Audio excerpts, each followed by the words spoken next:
You ask Tiger to solve. This deals with linear equations with one unknown. The final result is x equals 25/2. Let's solve it step by step. Group all x terms on the left side of the equation. Subtract x from both sides.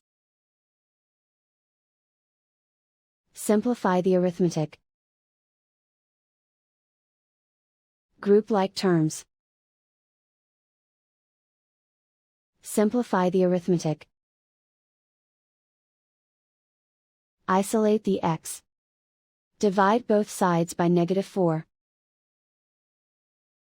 Cancel out the negatives.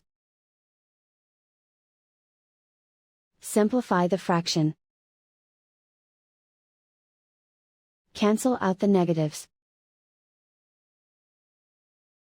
Find the greatest common factor of the numerator and denominator. Factor out and cancel the greatest common factor. And so the final result is x equals 25/2.